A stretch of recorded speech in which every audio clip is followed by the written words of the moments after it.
رحم الله من قرأ الفاتحة. بسم الله الحمد لله رب العالمين الرحمن الرحيم إياك نعبد وإياك نستعين اهدنا الصراط المستقيم صراط الذين أنعمت عليهم غير المغضوب عليهم ولا الضالين. اللهم صل على لا حول ولا قوة إلا بالله العلي العظيم. أعوذ بالله من الشيطان اللعين الرجيم. بسم الله الرحمن الرحيم.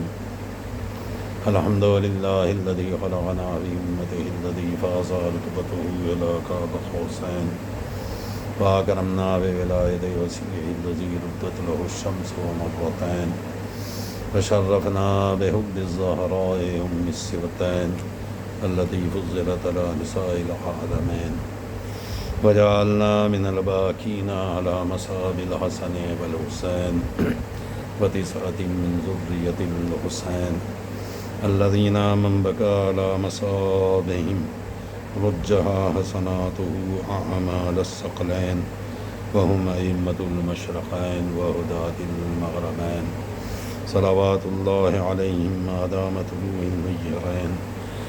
الصلاة والسلام على النبي الأمي مكي المدني القرشي الهاشمي الأبتهي النبي المسدد بشيرنا المؤيد نذيرنا الممجد المصطفى الأمجد المحمود الأحمدي أبي القاسم محمد.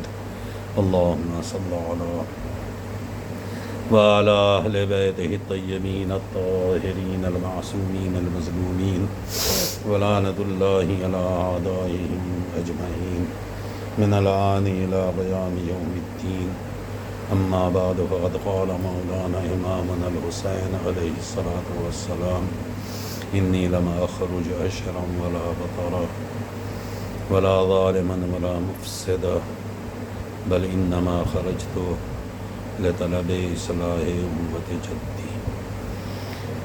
عزیزان محترم و عاشقان حضرت ابا عبداللہ سید الشہداء امام حسین علیہ الصلاۃ والسلام، پروردگار عالم والد امام حسین جناب فاطمہ زہرا سلام اللہ علیہا کے صدقے اور طفیل میں ہماری اس حسین اور بہترین کوشش کو اپنی بارگاہ میں درجہ قبولیت عطا کرے، اور جتنے بھی چاہنے والے آزادات تشریف فرما ہیں پروردگار سب کو صحت و سلامتی عطا کرے، توفیقات و درجات میں بلندی عنایت کرے.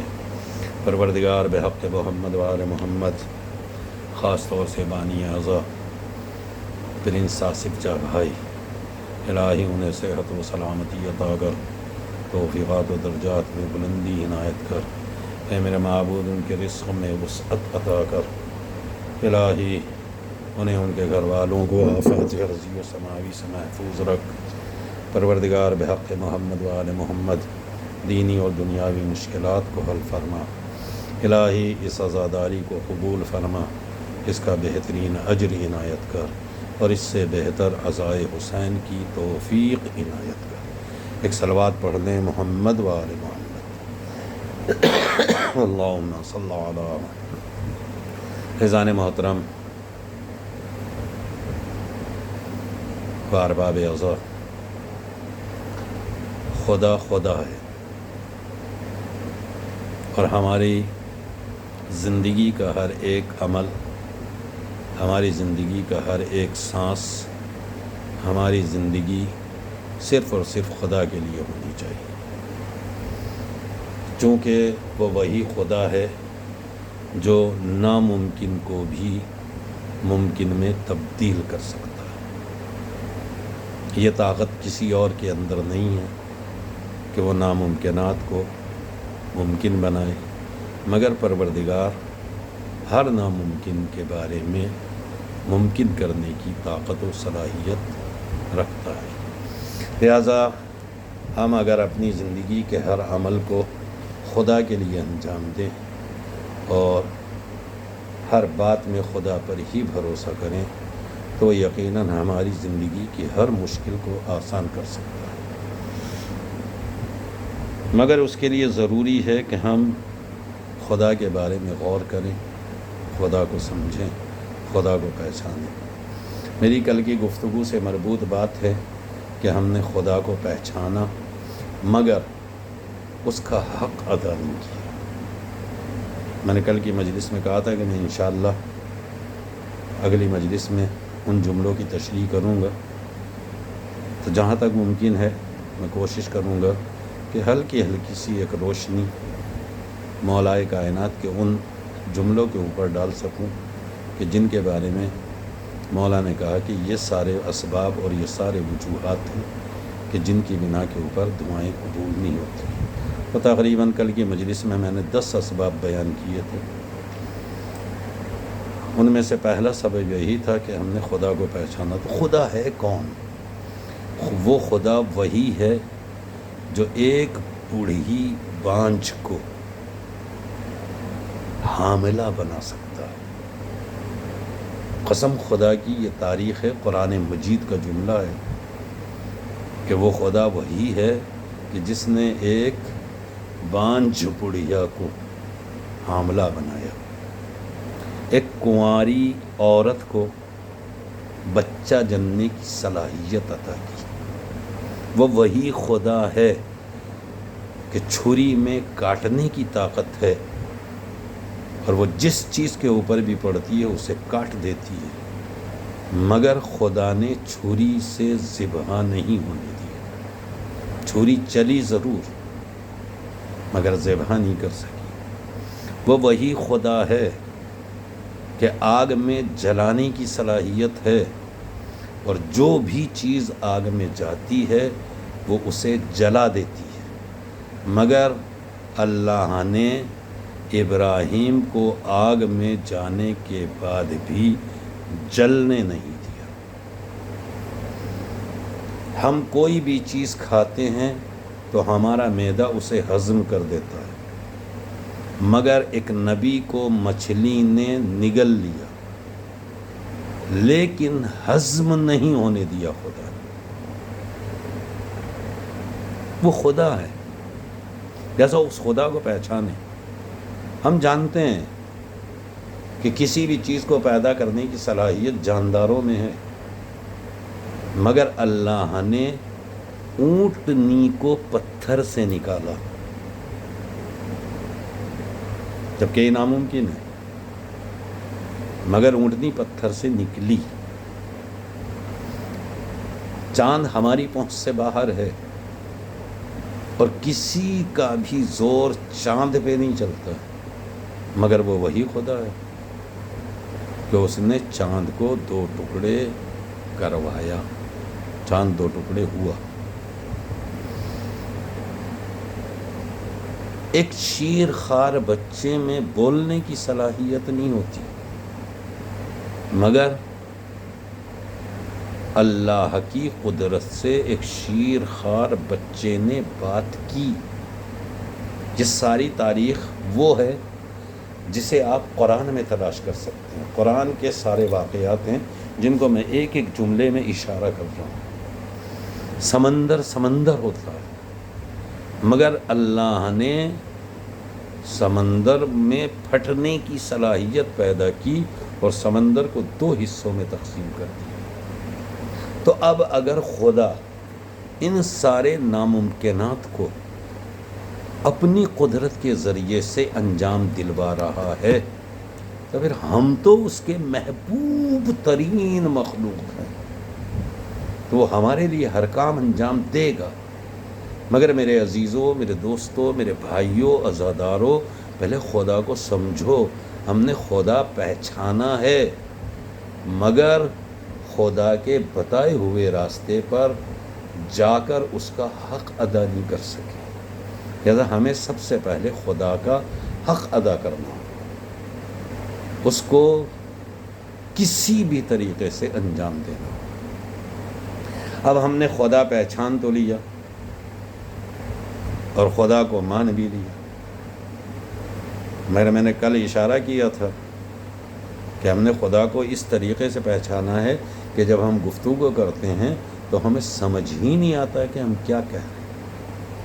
میں نے کل کے جملے میں یہ بات کہی تھی کہ اگر کسی کا جوان بچہ مر جائے تو ہم اس کے گھر جاتے ہیں اور جانے کے بعد کہتے ہیں کہ بھائی ابھی تو اس کے مرنے کے دن نہیں تھے.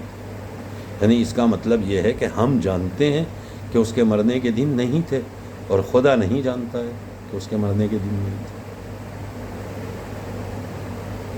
ہم نے بہت آسانی سے کہہ دیا کہ اس کے مرنے کے دن نہیں تھے، لیکن ایک بار بھی ہم نے غور نہیں کیا، ایک بار بھی ہم نے نہیں سوچا کہ یہ بات کہاں تک جا رہی ہے، اس بات کا سلسلہ کہاں تک ہے.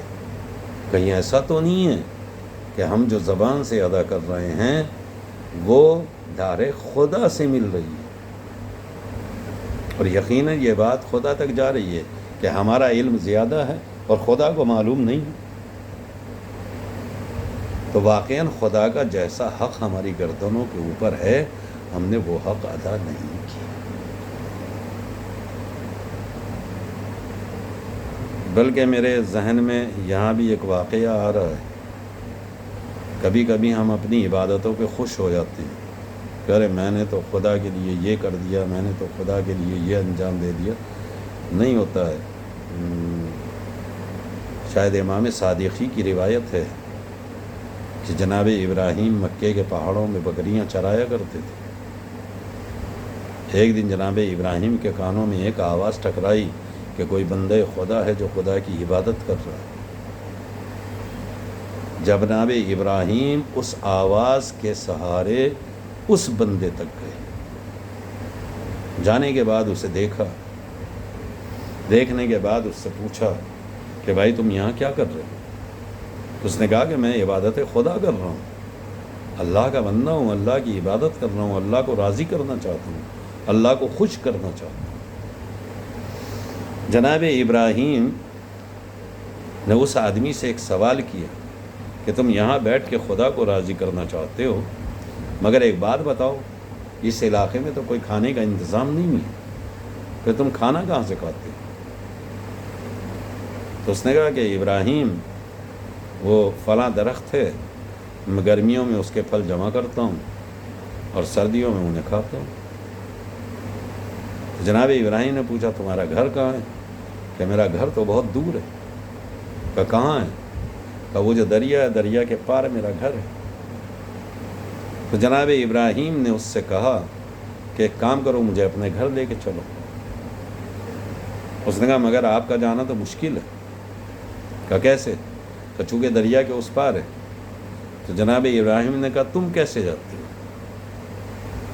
کہ میں تو پانی کے اوپر چل کے جاتا ہوں. تو جناب ابراہیم نے کہا ایک کام کرو، جب تم پانی کے اوپر سے چل کے جاتے ہو تو میرا بھی ہاتھ پکڑو، مجھے بھی لے چلو. بہرحال اس نے جناب ابراہیم کو ساتھ لیا. لینے کے بعد پانی کے اوپر چلتے ہوئے دریا پار ہو گئے، اپنے گھر گیا. گھر جانے کے بعد جناب ابراہیم نے اس سے پوچھا کہ تم جو اتنی عبادتیں کر رہے ہو، چلو ہم دونوں اللہ کی بارگاہ میں دعا کرتے ہیں. اس نے کہا معاف کیجیے گا، میرے سے دعا کے لیے مت کہیے. جناب ابراہیم نے کہا کیوں؟ کہا اس لیے کہ میں 30 سال سے ایک دعا کر رہا ہوں، مگر پروردگار نے آج تک میری وہ دعا قبول نہیں کی. جناب ابراہیم نے کہا تیری اللہ نے دعا قبول نہیں کی ہے؟ 30 سال ہو گئے تجھے دعا کرتے ہوئے. کہا جی مجھے 30 سال ہو گئے وہ دعا کرتے. کہا دعا کیا ہے؟ کہا میں نے انہی پہاڑوں میں ایک دن ایک بچے کو دیکھا جو بڑا خوبصورت تھا. وہ اپنی بکریاں چرا رہا تھا. جب میں نے اس بچے کو دیکھا کہ بہت خوبصورت ہے، جب میں اس کے پاس گیا، جانے کے بعد میں نے اس سے پوچھا کہ بیٹا تم کس کے بیٹے ہو؟ تمہارے باپ کا نام کیا ہے؟ تو اس بچے نے کہا کہ میں خلیل الرحمن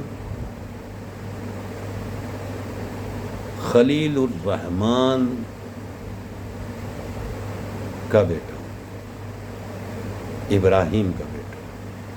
وہ ابراہیم جو خلیل اللہ ہے، خلیل الرحمن ہے. کہ وہ دن سے ہی میرے دل کے اندر ایک آواز پیدا ہوئی، ایک عشق پیدا ہو گیا، ایک محبت نے جگہ لے لی، اور میرے اندر شوق دیدار خلیل اللہ ابراہیم پیدا ہو گیا۔ لہٰذا اسی دن سے میں عبادت خدا کے بعد دعا کر رہا ہوں کہ پروردگار مجھے اپنے خلیل سے ملاقات کا موقع عطا کر دے، مگر میں کیا کروں؟ میری ملاقات ابراہیم سے نہیں ہو رہی، میں خلیل اللہ کو دیکھنا چاہتا ہوں، اللہ کے دوست سے ملاقات کرنا چاہتا ہوں۔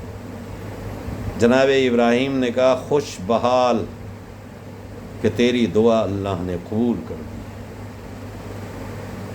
اس نے کہا کیسے؟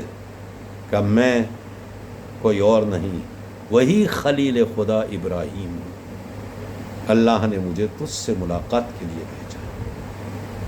اب آپ کی بات سمجھ میں آ گئی کہ اگر کوئی واقعاً خالص اللہ کے لیے کوئی کام کر رہا ہو، خالص پروردگار کو یاد کرے، اللہ سے خالصتاً للہ دعا کرے، تو وہ دعا یقیناً قبول ہوتی ہے۔ لیکن اگر کوئی خدا سے دعا کرے اور خدا کو ہی نہ پہچانے، خدا سے دعا کرے خدا کا حق ہی ادا نہ کرے، تو یقیناً وہ دعا رد ہو جاتی ہے، وہ دعا قبول نہیں ہوتی۔ دوسری بات جو کل میں نے عرض کی تھی کہ پیغمبر خدا پر ایمان لائے ہیں مگر نبی کی سنت پر عمل نہیں کر پا رہے۔ اب نبی کی سنتیں کیا ہیں؟ ان کے بارے میں بھی ہمیں غور کرنا پڑے گا، ان کے بارے میں بھی ہمیں سوچنا پڑے گا کہ نبی کی سنت، کل کے جملے میں نے کہا تھا کہ شریعت کو تبدیل کر ڈالا، نبی کی سنت کی مخالفت کی ہے۔ تو نبی کی سنت کی مخالفت کیا ہے؟ ہم نبی پر ایمان لائے ہیں، اور اس ایمان لانے کا فائدہ اگر آپ فریقین کی حدیثیں پڑھیں گے تو یعنی اہل سنت نے بھی اس حدیث کو نقل کیا ہے اور ہمارے یہاں بھی نقل کیا گیا، وہ یہ ہے کہ مسلمان وہ ہے کہ جس کے ہاتھ اور زبان سے مسلمان محفوظ رہیں۔ مگر کیا آپ سوچ رہے ہیں؟ آپ کو معلوم ہے، ہم نے دیکھا ہے ابھی عزاداری چل رہی ہے، جلوسوں میں بلاسٹ ہو رہا ہے، عزاداری ہو رہی ہے، امام باڑوں میں بلاسٹ ہو رہے ہیں، مسجدوں کے اندر بلاسٹ ہیں، مسلمان کو مار رہے ہیں، نعرے تکبیر بلند کر رہے ہیں اور مسلمان کے گلے پہ چھری چلا رہے ہیں۔ یہ کہاں ہے نبی کی سنت؟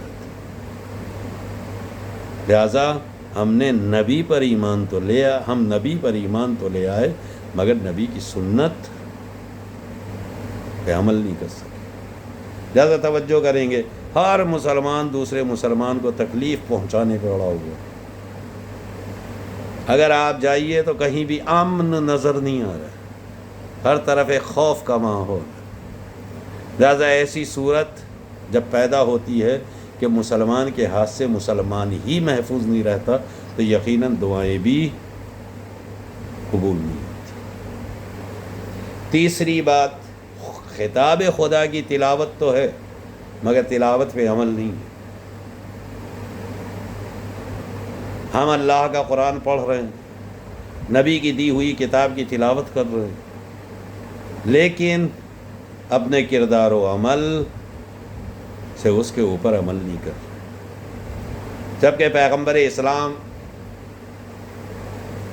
نے بتایا تھا، اللہ کہہ رہا ہے قرآن مجید کے اندر کہ ما آتاکم الرسول فخذوہ وما نہاکم عنہ فانتہوا، تمہیں جو بھی رسول دے وہ لے لو۔ ما آتاکم الرسول فخذوہ، جو بھی تمہیں رسول دے اسے لو، وما نہاکم، اور جس سے نبی تمہیں منع کر دیں، فانتہوا، تو تم اس سے رک جاؤ۔ مگر نبی نے نماز کا بار بار حکم دیا یا نہیں دیا؟ مگر مسلمان ہے کہ اس کا پوری دنیا میں دل لگتا ہے، مسجد میں دل نہیں لگتا۔ ہر جگہ بیٹھنے کے بعد وہ 2-3 گھنٹے ادارہ ادھر کی باتوں میں ٹائم گزار دیتا ہے، مگر اگر مسجد میں 5 منٹ 10 منٹ زیادہ ہو جائیں تو ہر ایک کو اعتراض ہوتا ہے۔ آپ ہی فیصلہ کریں، خود سوچیں۔ نبی نے بتائی ہے، کیا ہم ان بتائی ہوئی چیزوں کے اوپر عمل کر رہے ہیں؟ جس طریقے سے نبی نے نماز بتائی تھی، کیا اس طریقے سے نماز پڑھ رہے ہیں؟ نہیں پڑھ رہے۔ جبکہ نبی کہہ کے گئے، قرآن مجید نے بھی کہا کہ نماز پڑھو، نماز تمہیں برائیوں سے روکے گی۔ ان الصلاۃ تنہی عن الفحشاء والمنکر، نماز برائیوں سے روکتی ہے۔ تو آپ خود سوچیں کہ نبی کی بتائی ہوئی نماز ہم پڑھ رہے ہیں، اور اگر ہم نماز پڑھ رہے ہیں تو کہ برائیوں سے رک رہے ہیں؟ اگر برائیوں سے نہیں رک رہے ہیں تو اس کا مطلب نماز نہیں ادا کر پا رہے۔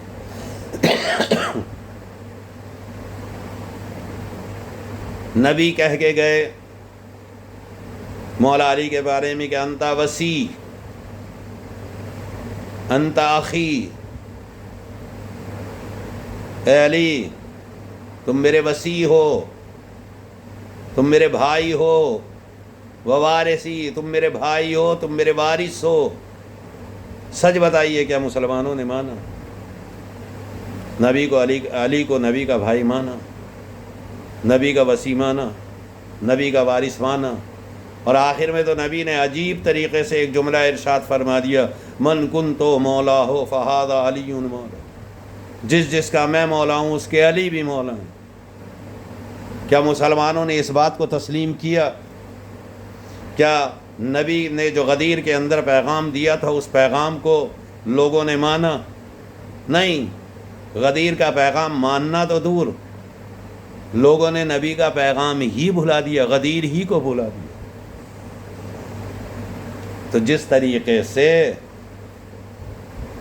نبی کا دیا ہوا پیغام، خدا کے دیے ہوئے پیغام کو لوگ یاد نہیں رکھ سکے، تو اب آپ سوچئے کہ قرآن مجید کی تلاوت کا فائدہ کیا ہوگا؟ یہ ساری چیزیں تو قرآن کے اندر موجود ہیں،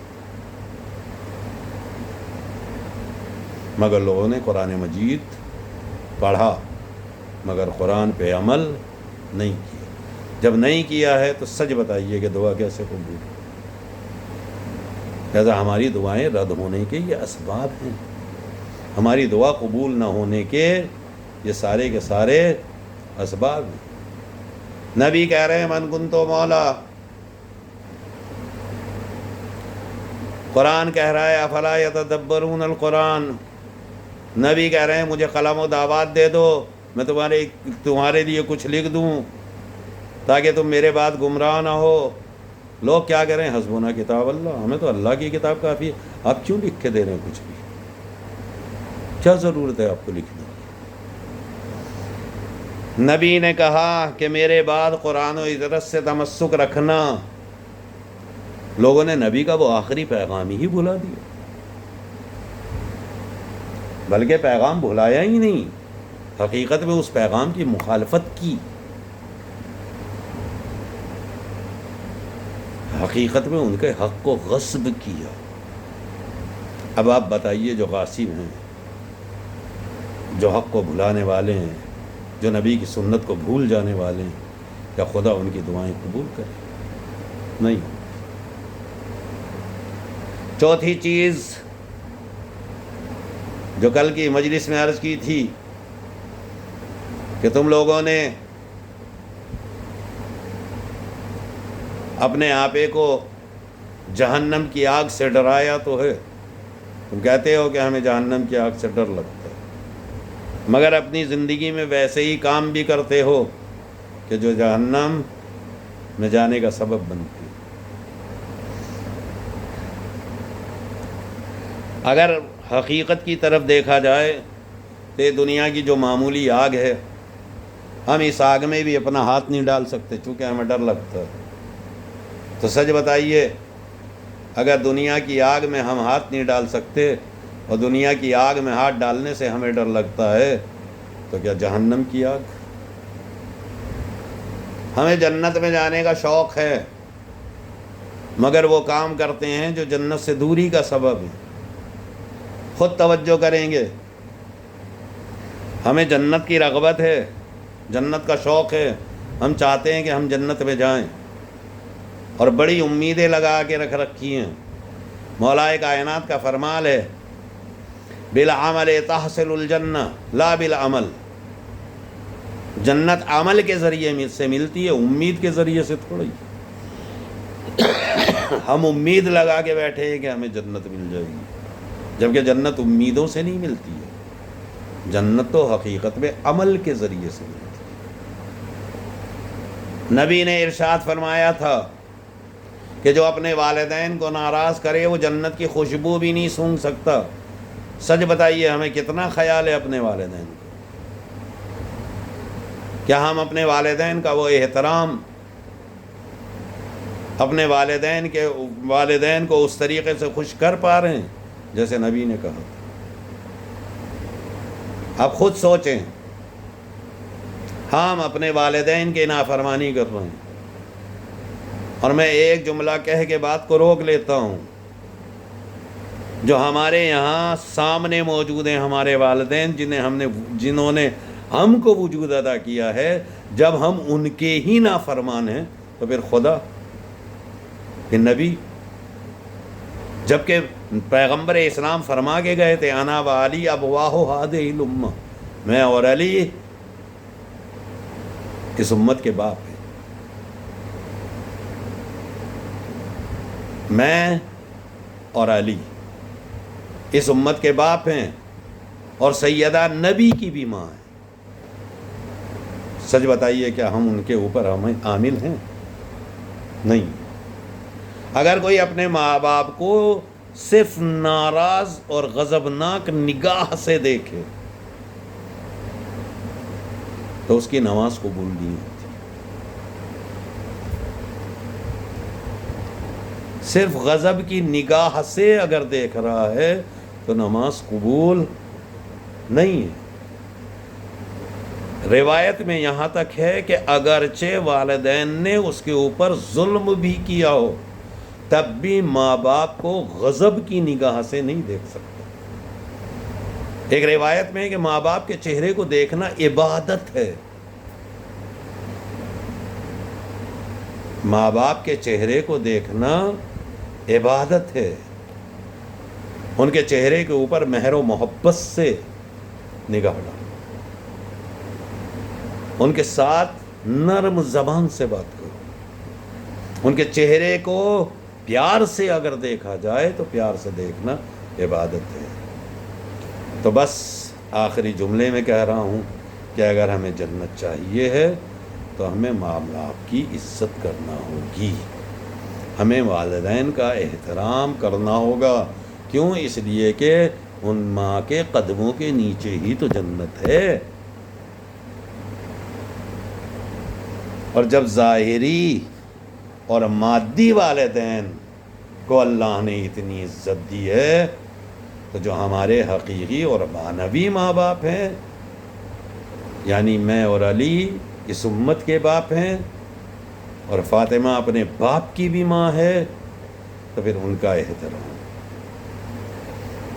ماں باپ ہمارے لیے نعمت ہیں۔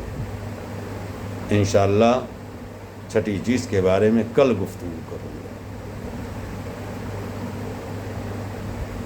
آئیے کچھ ماں باپ کربلا کے میدان میں۔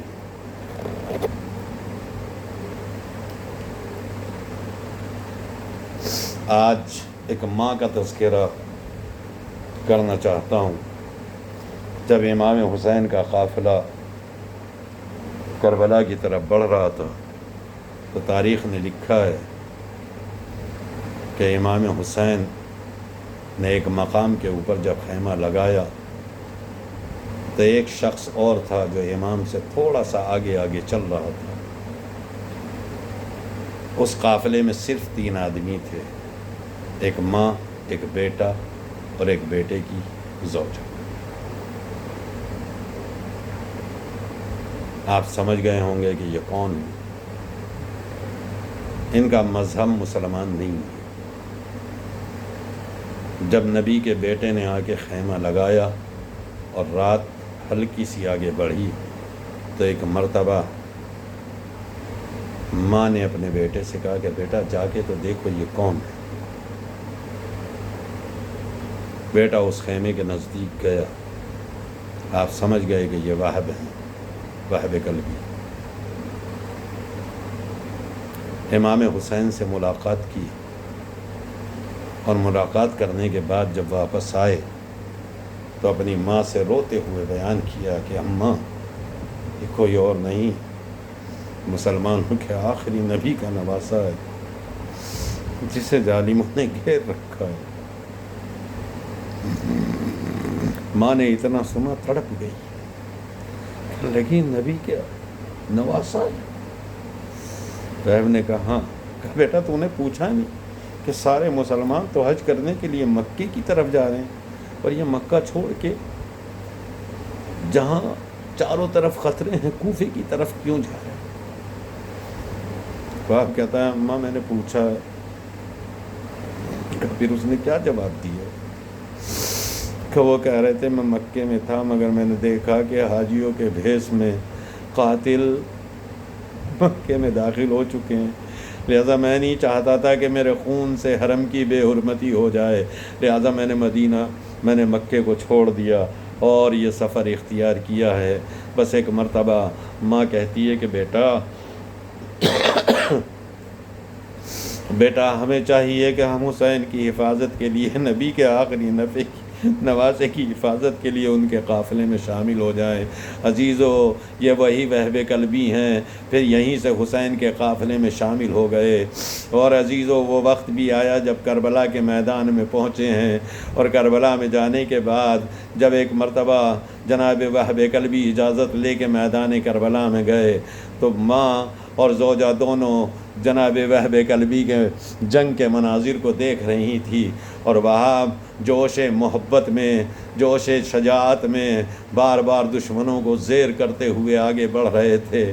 یکایک ایک بار ماں کی طرف دیکھا کہ اماں میں نے اتنے ظالموں کو فنار کر دیا ہے، مگر ماں کی آواز آئی کہ بیٹا میں ابھی راضی نہیں ہوں جب تک فاطمہ کے لال کے لیے تم اپنے آپے کو خون سے رنگین نہ کرو گے، تمہاری ماں تم سے راضی نہ ہوگی۔ عزیزو بیٹے نے پھر جوش شجاعت میں آ کے حملہ کیا، پھر کئی ظالموں کو فنار کیا، مگر عزیزو کب تک لڑتا؟ ایک وقت آیا کہ ظالموں نے کہا کہ اب اس کو چاروں طرف سے گھیر لیا جائے، اگر ہم اس طریقے سے جنگ کریں گے تو یہ جوان ہمارے قابو میں آنے والا نہیں ہے۔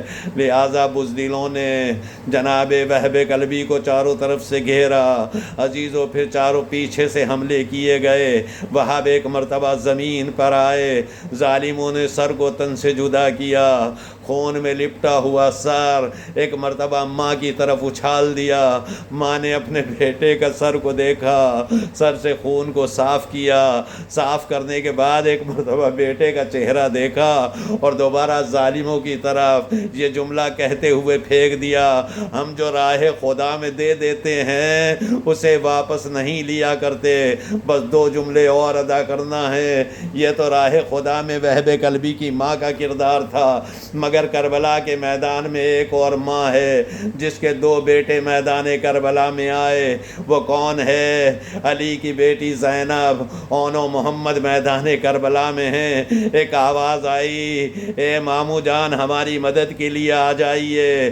فاطمہ کا لال میدان کربلا میں آیا، اون و محمد کے لاشوں کو اٹھایا، خیمہ گاہ میں لا کے رکھا۔ عزیزو ساری بیویاں جمع ہو گئیں کہ اون و محمد کا ماتم ہوگا۔ عزیزو اب جو چاری بیویوں نے دیکھا تو ہر بیوی تو موجود ہے مگر زینب نظر نہیں آ رہی ہے۔ ایک بیوی نے آواز دی، ارے زینب کو بلایا جائے، زینب اپنے خیمے میں موجود تھی۔ بیویاں آئیں، آنے کے بعد کہا زینب تمہارے لاڈلے آ گئے ہیں، چلو اپنے لاڈلوں سے ملاقات کر لو۔ زینب ایک مرتبہ اون و محمد کے قریب آئی، ایک طرف اون کا لاشا، ایک طرف محمد کا لاشا۔ زینب درمیان میں آ کے بیٹھ گئی، ایک ہاتھ اون پہ رکھا، ایک ہاتھ محمد پہ رکھا۔ میں یہی سمجھ رہا تھا زینب کہے گی اے بیویوں مجھے اون و محمد کا پرسہ دو، مگر یکا یک زینب نے اپنا سر سجدہ خالق میں رکھ دیا، آواز دی پروردگار تیرا شکر ہے کہ تو نے میری قربانی کو قبول کر لیا۔ اے پروردگار زینب تیرا شکر ادا کرتی ہے کہ میرے بچوں نے مجھے سرخ رو کر دی۔